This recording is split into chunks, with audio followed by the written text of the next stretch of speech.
If you had a magic wand you could wave, when doing so meant that your work in philanthropy would not harm anybody, and you knew you were only helping bring more love, care, and our shared humanity alive every day, what would that be like?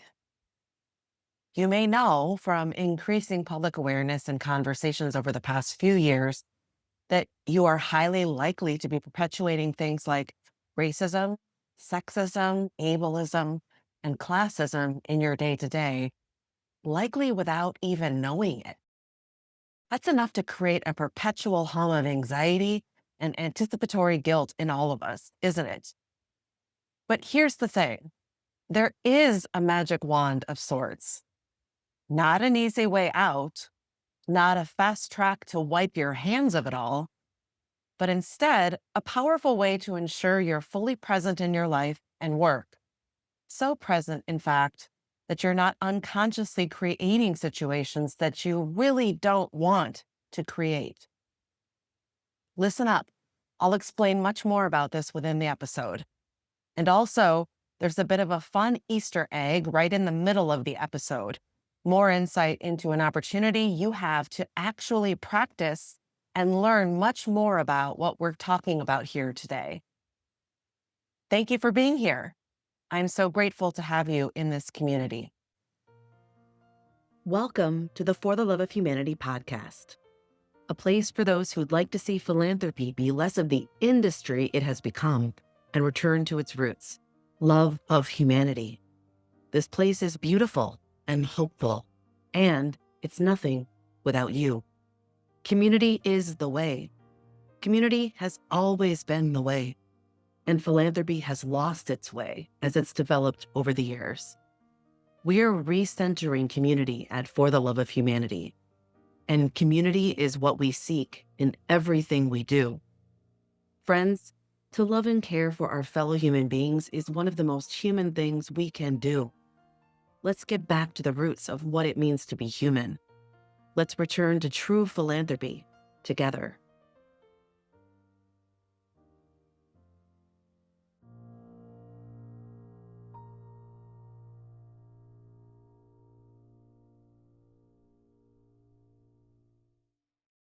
Inner work matters. Buddhist monks meditate daily. Psychotherapists need to regularly see their own therapists so that they don't end up projecting any of their trauma onto their clients. Writers constantly practice listening to their inner voice. Telling any of these people to prioritize keeping up with their inner work on a regular basis will likely bring nods and immediate murmurs of agreement. But tell a fundraiser the same? You're likely to see a quizzical look, and you might even get some pushback. Historically, fundraising has often been framed as the nonprofit version of sales, where the extrovert's extrovert will be the most successful, where having the perfectly polished elevator pitch at the ready in any conversation is key, where you definitely shouldn't take no for an answer. This image of fundraising is hard charging, rain-making, take no prisoners, constantly on the move, making things happen, booked and busy. And I'm here to tell you, from experience, a fundraising focused on external activities is a fundraising destined to turn off both the human doing it and the human receiving it. Fundraising is human to human work.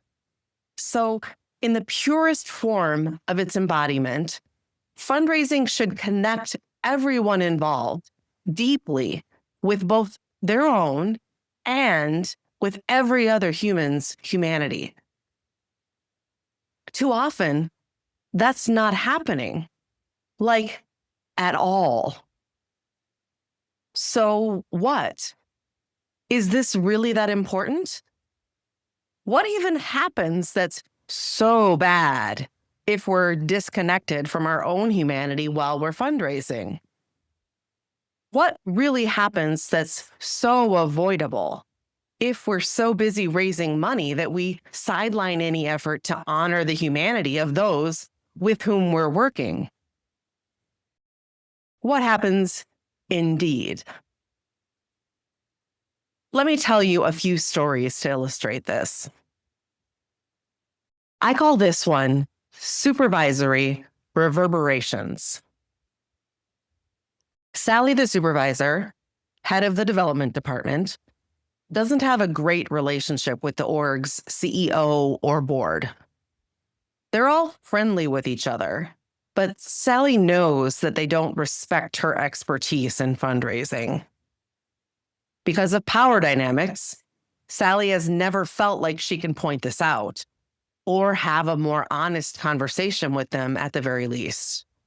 So she mostly puts her head down, hustling to achieve the goals she's given, even though she knows that they are unrealistic and that she and her team don't have enough resources to do what's necessary to achieve them. Because she's not voicing her frustration and anxiety to those who might actually have the power to help relieve them, she swallows them. And she has to tense up her body and spirit so that they stay buried. She wants to shield her team from it all as much as possible.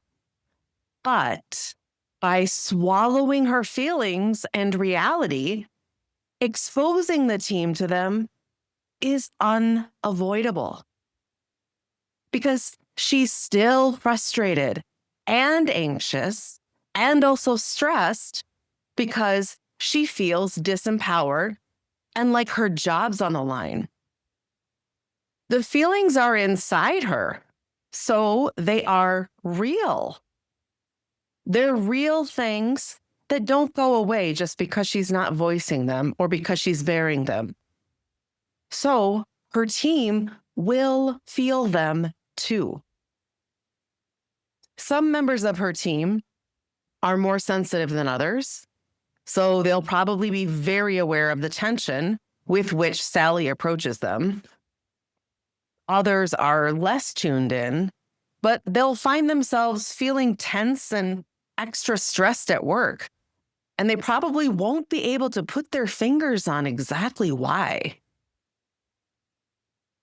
So, feeling unable to change any of this, Sally will transfer the stress and anxiety of the unrealistic goals and her relationship to power to her team.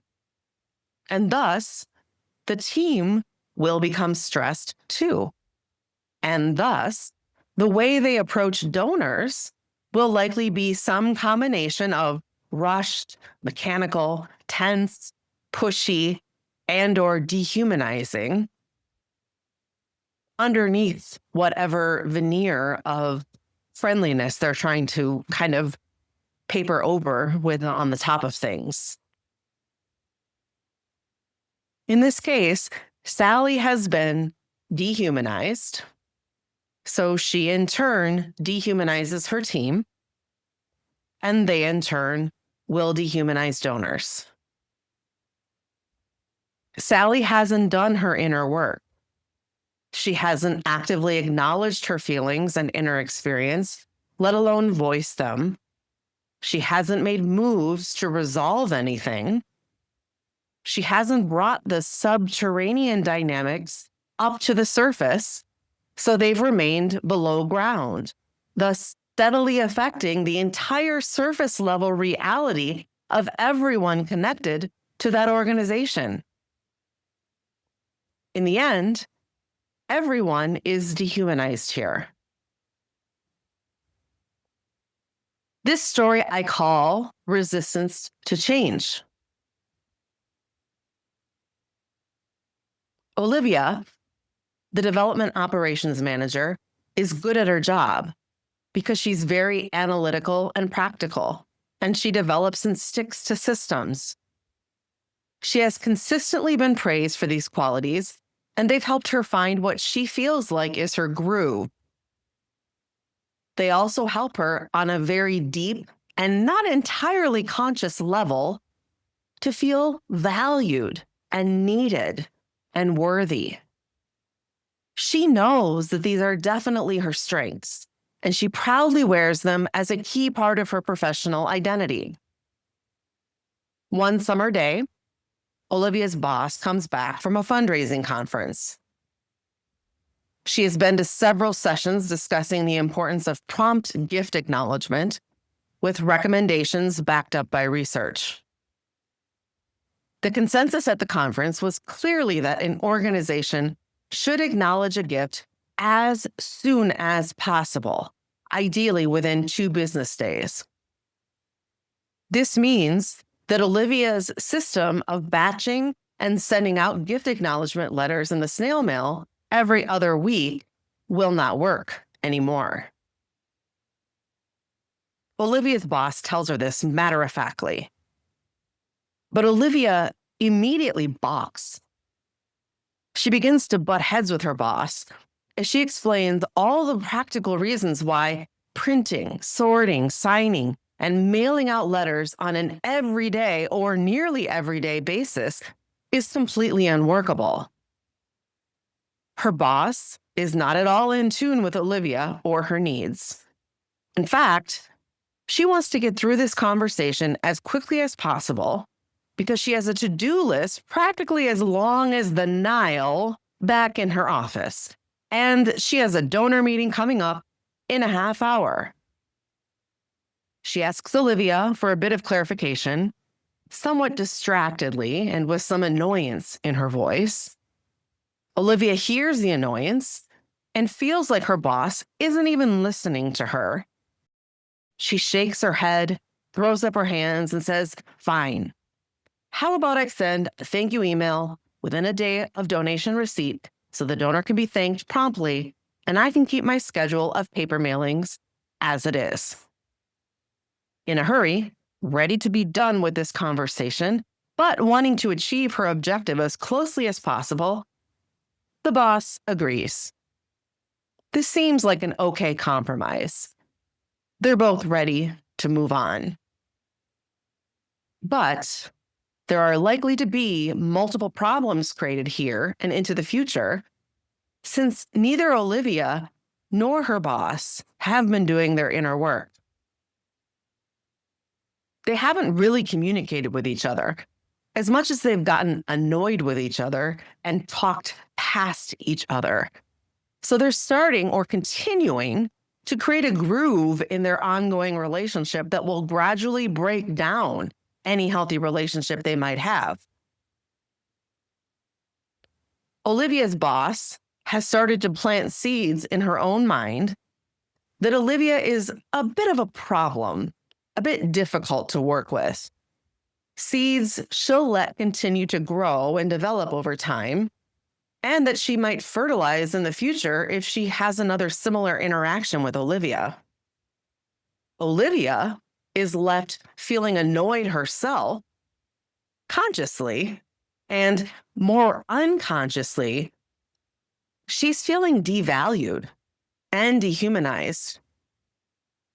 Because of the way this entire process began, Olivia always carries those subtle feelings of annoyance with her whenever she does this task in the future.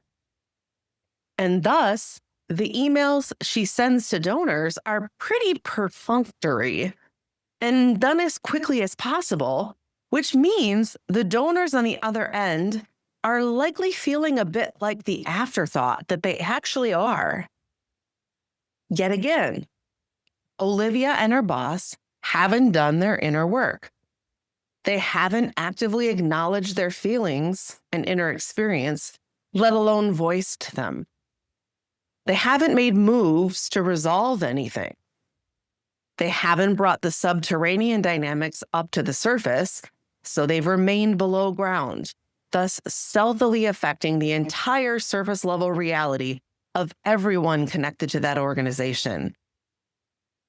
In the end, everyone is dehumanized here.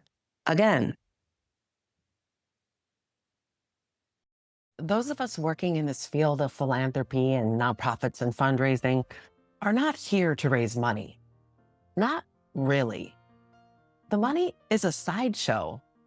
The money is just the means by which we ensure the things we value happen. The money is also a vehicle through which we care for each other. But the money is not the point. The caring is the point here. Being in community is the point here. Our shared humanity is the point here. Over the time we've all been a part of this field, some of us longer than others, we've gotten our priorities out of whack. We've also developed far too many bad habits in our work. The wisdom circle for philanthropy is the means by which we will relearn better habits, find more holistic, healthier, effective ways to do our work, and regularly experience the joy in our work. I know this 100%. You may suspect this too, but also I suspect you may have some buts in your mind. See if any of these resonate. 1, you don't have time to take lunch, to see friends, to do the strategic thinking you know you need to do, to take a breath, to actually do your work. Your days feel like you go from thing to thing to thing, and your to-do list never seems to get smaller. How can you be doing so much and yet feeling like you're running in place? You're in a new management role, or you're learning a new skill set, or you've got a team depending on you, or you're really struggling to integrate your work and the rest of your life, or I'm sure you can fill in the rest. I know we all know what this feeling is like, and sharing in the camaraderie of being in that rock and a hard place situation and helping each other transform it into something much more healthy, something that supports our holistic wellness, is one of the key purposes of the Wisdom Circle. 2, you don't get enough opportunity for professional development. Taking a full day away for a conference? Probably not. Flying out to a multi-day opportunity in another state? Yeah, right. Your org has given you a bit of funds for your professional development, but you don't know how you'll ever use it. Nothing seems to fit into your life and work, and nothing seems to be especially applicable to your work either. The beauty of this professional development is that it was designed to fold into and directly support your day-to-day work. You can count on regular meetups for support and guidance every month. You can bring any problem you're facing, whether a tricky grant proposal or a fundraising letter you're working on writing, a challenging issue with a teammate, or an ego-driven donor you're struggling to build rapport with, and work through it in the Wisdom Circle, which will be part fundraising course, part problem-solving resource, part networking and community building, part support group, part on-the-job training, and more. 3, you're not sure if this is a good use of your time. If this is something that worries you, then the Wisdom Circle for Philanthropy is made for you. You've been a good soldier and learned the lessons taught to you in workplace after workplace, that your value is in what you produce, and that you can't waste time on anything that is not purely productive. That's a problem because you aren't a robot. You're a human being. Being in community is one of your key needs. And if you ask this question at all, you likely don't know how to prioritize community in your life. You also likely don't realize how much being in community will somehow make you better at your job than you've ever been before, just as an added bonus. 4, can you even call this professional development? You're not even sure how to budget for this or whether you can justify it as professional development. Is it? Is this the same as a conference or a webinar or a training? Yes, this is professional development. highly effective professional development at that. You know what? I designed the Wisdom Circle to be the highly effective, applicable to my actual work professional development I have always craved. This will be different than most professional development you've experienced. You will learn so much from hearing what your peers are experiencing and from witnessing how they are being guided through their own issues. This is not going to be another breakout session or webinar that only marginally applies to your work. This learning is going to be directly based on your work and on the real-world problems and work of your peers, too. 5, my supervisor will probably say no. Managing relationships at work, most especially those between workers and their supervisors, can so often be fraught. In my own experience, and in the experience of so many of my colleagues, we so often are driven from jobs, propelled to greener pastures by our relationships at work. They're far too often toxic and stressful to some degree. Beyond that, they're rarely supportive in the ways we need. This is exactly why one of the major goals of the Wisdom Circle is to provide the support, guidance, and community care that all of us need to navigate our relationships at work. Knowing how much they affect our actual work. 6, things are super tense and stressful right now. Yes, things are super tense and stressful right now. Also, I have yet to encounter a time in my career when they're not, for some reason or other. You too? This abiding truth is why the Wisdom Circle is designed to provide a warm, safe, supportive, caring, healing container for you to refill your cup and to learn new skills with which to approach your day-to-day work that will actually help mitigate the stress you're experiencing. 7, you don't have enough money for professional development. This is another enduring truth that has irked me throughout my career. Nonprofits never provide enough professional development for their staffers. Allocating money in the budget for professional development seems to always be an afterthought. Cuts need to be made? Professional development is usually one of the first victims. This seems like cutting off your nose to spite your face, if you ask me. A staff is literally how almost every nonprofit's mission gets accomplished. No staff, no mission. Under-resourced, under-trained staff, compromised mission. Why isn't professional development thus prioritized? I strongly believe it should be. Given what I said, of course, I genuinely hope that your employer would happily fund your professional development via a Wisdom Circle membership. At the same time, I know how dicey the chances for that can be, and I do not want anyone losing out on this kind of professional development, guidance, skill building, mentoring, and support. So, this is why I offer scholarships. I'll be happy to offer you one if you need it. Just ask, we'll talk. Friends, consider that list I just went through again. These are the issues we're all facing daily. The most stubborn, gnarly, toxic, seemingly unfixable problems we keep struggling with. The ones seemingly just woven into the fabric of our work. And here's the thing. We can't solve any of these problems with an academic exercise or via some brilliant analysis. We can't just listen to a lecture, podcast, webinar, or training or think or write about it, or even just talk about it.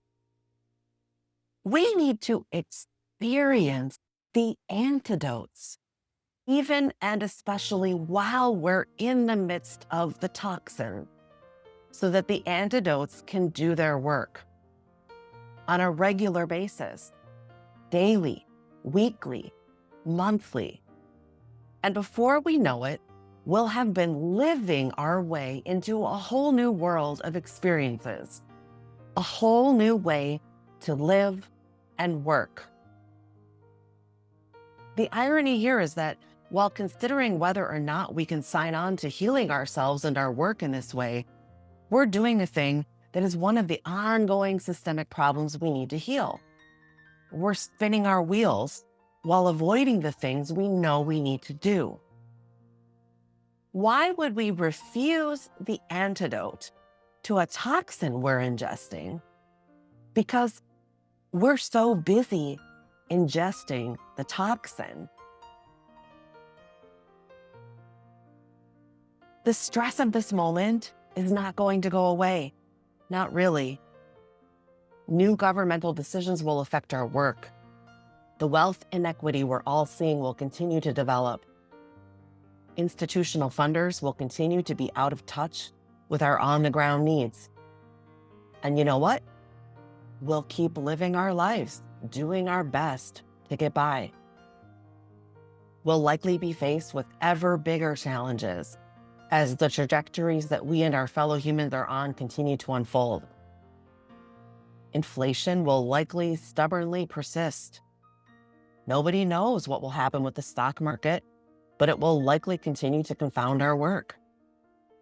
When people tighten their belts, our jobs will become harder and stress us out more. Power will continue to favor the few. Those in power will continue to cling to it. True change, systemic and otherwise, will continue to seem out of reach. And in the midst of all of that, the Wisdom Circle for Philanthropy will be quietly gathering and incubating and growing a whole new world into being. Will you join us?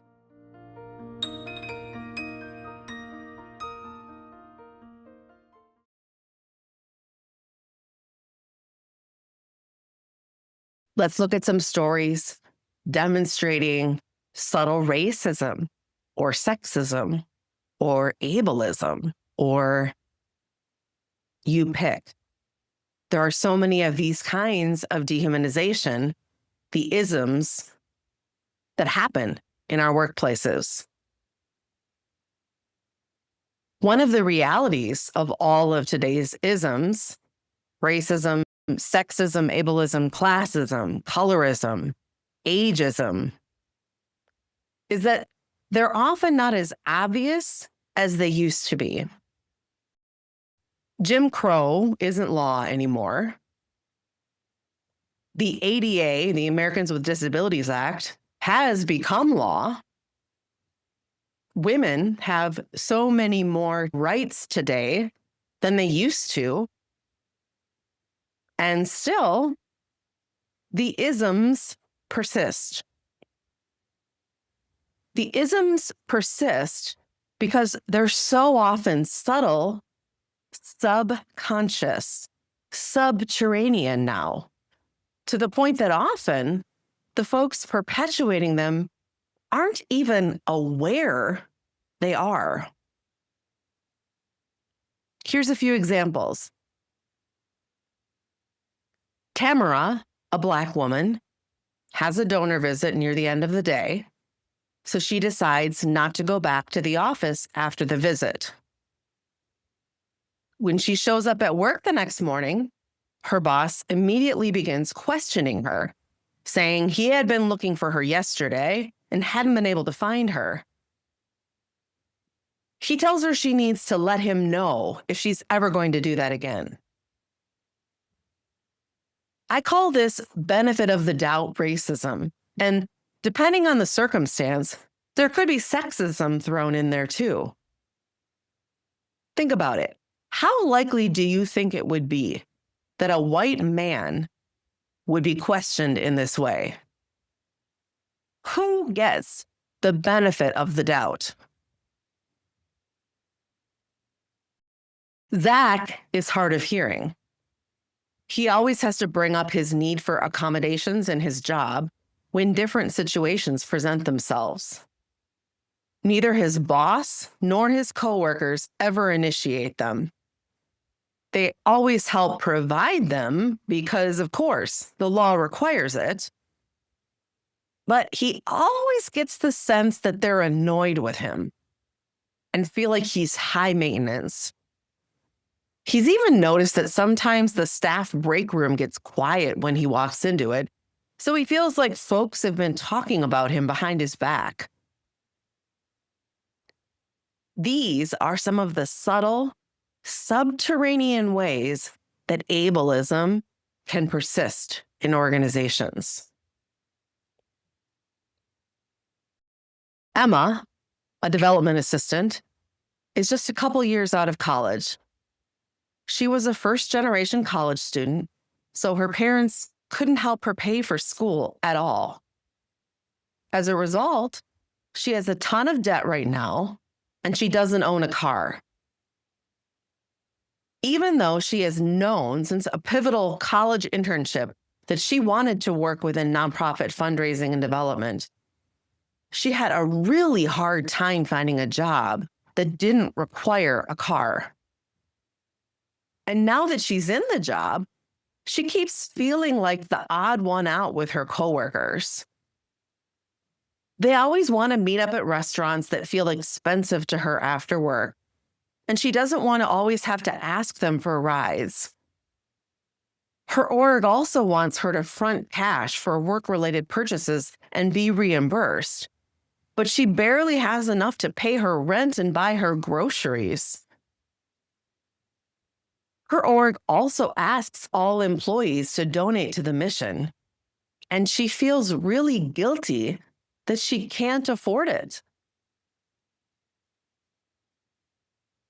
These are some of the subtle, subterranean ways that classism can persist in organizations. The problem with realities like this is that they're subtle, subterranean, and often even subconscious, meaning the people involved are not even consciously aware of what's happening. Power dynamics are moving under the surface. People are being influenced and making choices in subconscious ways. Biases have been conditioned in people over many years, creating grooves in these humans that are so well worn that they no longer think about them in the same way they drive home without consciously making any of the turns anymore. Growing more conscious requires deep inner work. One must start to get in touch with one's feelings. One must start to see power dynamics as they're moving between people. One must overcome knee-jerk responses. One must be very in touch with one's own self and humanity if there's any hope of being able to be in touch with other people's humanity. Are you seeing it?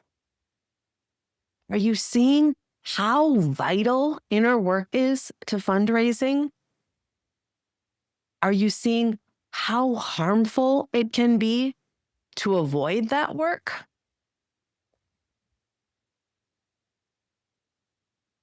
Remember, fundraising is human to human work.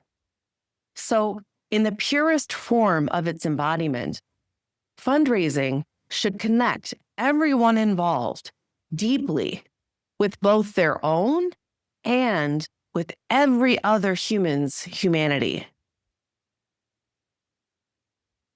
We cannot do that if we're just going through the motions. We cannot do that if we're not as present as possible. We cannot do that if we're not as rooted, as centered within ourselves as possible. We'll have a very hard time tuning into others and empathizing with them if we have not first tuned into and empathized with ourselves. We will never be able to untangle gnarly problems like interpersonal conflict or racism or work performance issues if we refuse to do our inner work. Inner work is essential to fundraising. Are you seeing it? How might you begin to prioritize your inner work today, tomorrow, and the tomorrows after that one? Thanks for joining us today. Hopefully, you're left with some inspiration, some things to ponder, some topics that will spur further conversation between you and your friends and colleagues. If you'd like to engage in this conversation with the For the Love of Humanity podcast community, you can leave a message by texting or calling 1-612-440-4819. That's 1-612-440-4819. Be sure to indicate whether you're cool with your thoughts being shared on the air. Then, want to help us spread the word? Don't forget to follow and rate and review the pod wherever you get your podcasts. That'll help more people find us and help our community grow. Finally, visit the online community at fortheloveofhumanity.community and be sure to subscribe when you're there. Bye for now, friends.